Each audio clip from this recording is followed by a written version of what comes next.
Hello everyone, welcome back with another episode of history. So today we will continue the same chapter, that is when, where and how. Today our topic of discussion is the sources of ancient Indian history. Now, sources have been divided into two types. One is archaeological sources, another that is the literary sources. Okay. So let's begin one by one. So today we'll discuss about the archaeological sources. Now, before we talk about these archaeological sources, we need to understand what is archaeology. Now, archaeology is the study of material remains of the past. Archaeology is the study of material remains of the past. Now, archaeological sources include buildings, monuments, tools, pottery, artifacts, jewelry, and etc. and other different items that may have been used by the people of that particular period. So from all these different kinds of things, we can understand what kind of people used to live over there in that particular time period and all. Okay. Now, some archaeological remains get buried in the ground. So some archaeological remains get buried in the ground. So from where we need to dig out carefully. Alright. So these archaeological remains, they are carefully dug out by the different archaeologists to study the different historical periods. Now, the place from where these remains are dug out is known as an excavation, or you can call it as an archaeological site. Okay. Now, it is very important to note that the archaeological sources are physical and direct sources of history, and therefore they cannot be altered. So basically, they are the direct sources of history. Okay. Now, if we talk about these archaeological sources, the first topic that comes in mind, that is the monuments and building ruins. Okay. Now, the remains of monuments and buildings provide a standing testimony of the period of study. So we can understand, if you see the different buildings and all, we can understand the particular way the architecture people and the different designs and different other stuffs were present over there. We can understand that particular period, how the people were, how the architect were, and all these things. So there are numerous buildings of historical importance in India, such as temples, stupas, forts, and palaces. So all these buildings were made previously, and they were the places of mass gathering, and where everything used to work out, starting from religious thing, their topics of discussion, different problems and all everything was discussed in those temples, these monuments. Okay. So these monuments throw light on the social, economic, political, and religious lives of people. Now, social, you can call it as social life. That means to discuss with friends and the activities that the people used to do in their leisure time, in their pleasure time. Okay, instead of work and all. Economic, that is the period which an when economic goods retain its utility. Economic. Okay. And political life, you can say how the people made decisions, agreements, and different claims of society. So if we see these monuments and buildings, they throw light on the social, economic, political, and religious lives of people. Religious, what kind of deities and gods they used to worship, and all these things. Okay. Now, next we have, that is, these monuments also inform us about the period in which they were built and the scientific knowledge of the people of that period.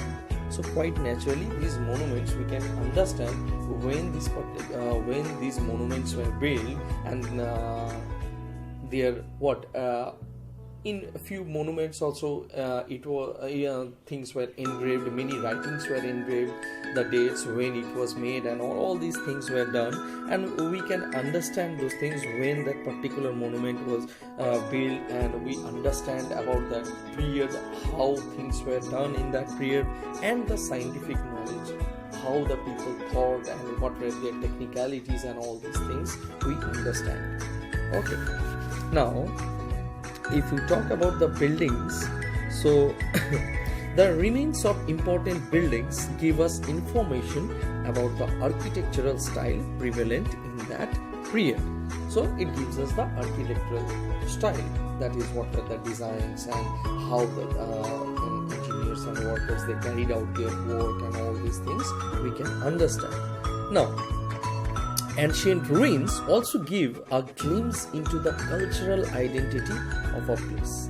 Cultural identity, that means the different practices which enrich the lives of their group members, and what were the practices they used to do. Okay, special as we have our different cultures, we practice different things, different culture, different practices, different things. So in that period also, in their particular period also, they also practice different things which became there, which throw light on their cultural life. Alright, now for example, if we see the Ajanta caves in Aurangabad, Maharashtra are full of sculptures and paintings. Okay, now some of the cave depict stories from Buddha's life. Buddha's means our Gautam Buddha. Alright, it depicts Buddha's life, while others offer a vivid representation of people's lives who had carved these caves and how they dealt with a different situation, or what were their cultural practices and their different deities whom they used to worship and all this. So we come to know about all this, okay, from these caves. Now, as we talk about these monuments and building ruins, the second thing that comes up, the second source of second archaeological source, that is inscription. Okay. Now, inscriptions were written on rocks, pillars of some important buildings, and even metal sheets. Now, inscriptions were writings that held some religious or administrative significance. So basically what people used to do earlier, the kings and the emperors, what they used to do, they used to engrave their things, they used to engrave what they achieved in their life, or how the things were there. So why they used to engrave different things on those pillars, on those rocks, so that their future generation can also know about them, how they dealt with each and every situations. Okay, so these inscriptions are basically writings that held some religious or administrative significance. Alright, now sometimes a king would mention his personal achievements in inscriptions also. Understood? Now, next that is when we talk about inscription. Now, the study of inscription is called epigraphy. As we have archaeology, the study of material remains, the study of inscription is called epigraphy. Now, epigraphy is an important source of Indian history, as inscription cannot be altered or manipulated. Now, this epigraphy is another important source of Indian history, like the monuments and building ruins. Why? Because they cannot be altered or manipulated. So, we can call it as the direct source of history. Understood? These are also direct source of history. Now, if we talk, for an example, if we talk about the Ashokan time, so during the rule of Ashoka, many inscriptions were issued. Alright, now Ashokan inscriptions have helped to reconstruct the history of the Mauryan period. So from the Ashokan inscription, we can easily understand how the Mauryan period was. Alright, now what is the unique feature of this Ashokan inscription? The unique feature of Ashokan inscription was that they were issued in different languages such as Brahmi, Kharosthi and Aramaic, making the king's edicts accessible to a larger audience.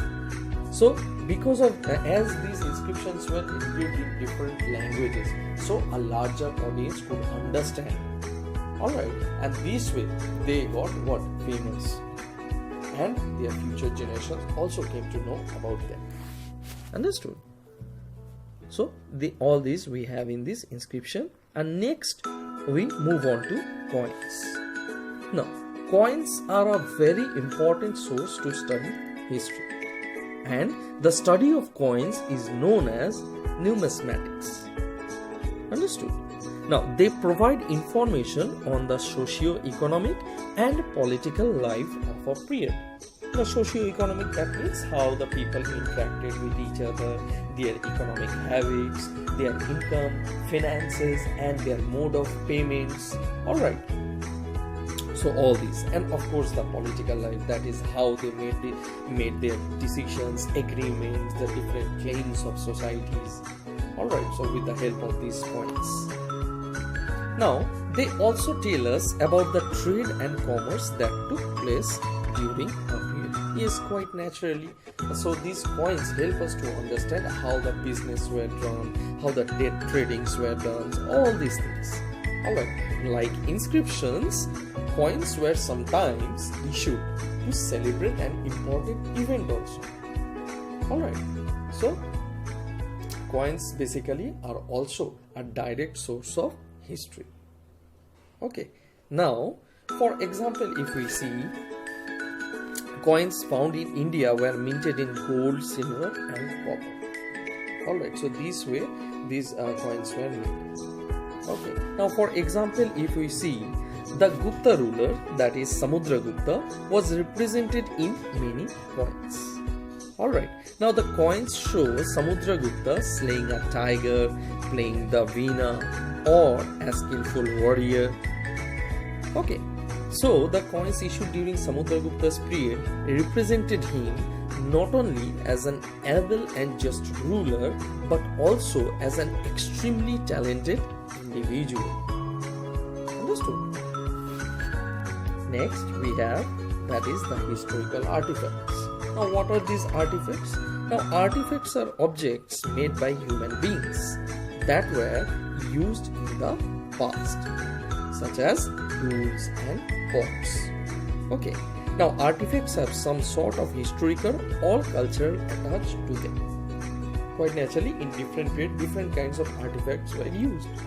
Okay, now these artifacts, what are these types of artifacts? These artifacts include stone tools, weapons, bones, jewelry, pots, toys, vessels, clothes, and many other similar items. Understood?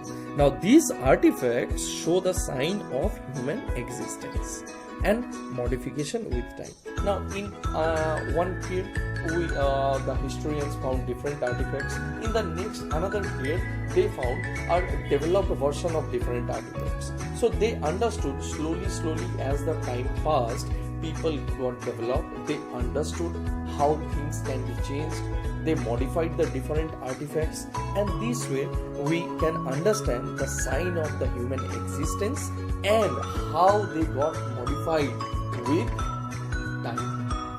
Understood? So all these are the different archaeological sources of history. Alright? I hope this session helped you a lot. See you in the next session. Bye bye.